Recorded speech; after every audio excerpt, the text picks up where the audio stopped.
dengan suatu makalah yang berbunyi innali nafsan tawaqoh farfuk biha, yaitu yang berarti di dalam diri kita itu sebenarnya suatu kendaraan untuk menuju suatu tujuan, dan kita itu harus mengkasihani diri kita, dan itu setuju dan cocok dengan teori-teori. Tapi ketika tadi membahas tentang slow life gitu, hidup yang serba apa ya, jangan terlalu cepat gitu.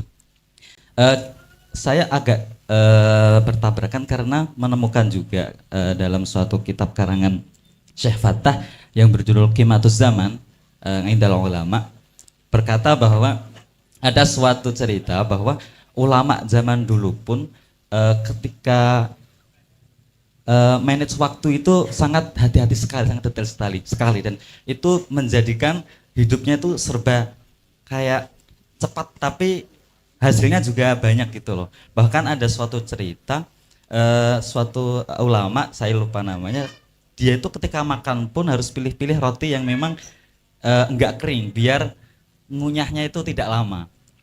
Nah, kalau dibandingkan dengan zaman sekarang, fasilitas yang serba ada, tapi dengan teori yang disebutkan tadi kita itu malah agak mengerem dibandingkan dengan ulama yang dulu itu fasilitas yang non, tapi mereka itu kayak kerja cepat dengan menghargai waktu yang memang terasa singkat itu dengan hasil yang memang sangat banyak seperti itu. Dan penguatnya lagi ketika ada hadis yang wa'mal li akhiratika ka'annaka tamutu ghadan.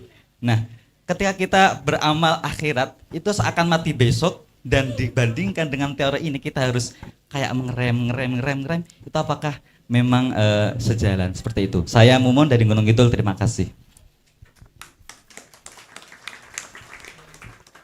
Oke, baik, saya jawab ringkas nggih. Nanti kalau sampean baca buku-bukunya, termasuk buku Frugal Life, Minimalism, salah satu kesalahpahaman orang terhadap slow living itu seperti yang sampean jelaskan tadi. Jadi slow living dimaknai males-malesan, menunda-nunda, terus tidak segera melakukan ini, melakukan itu. Jadi maksudnya slow living itu kita fokus, kalau dalam bahasa agama kita khusyuk menikmati, menjalankan apa yang sedang kita jalankan. Jadi bukan menunda-nunda, bukan ngerem itu terus nanti dulu, ini mau nulis ngetik, nanti saja, slow living, bukan begitu.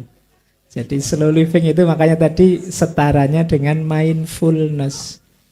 Jadi fokus apa yang kita hadapi, kita serius di situ, sepenuh pikiran, sepenuh hati ke situ.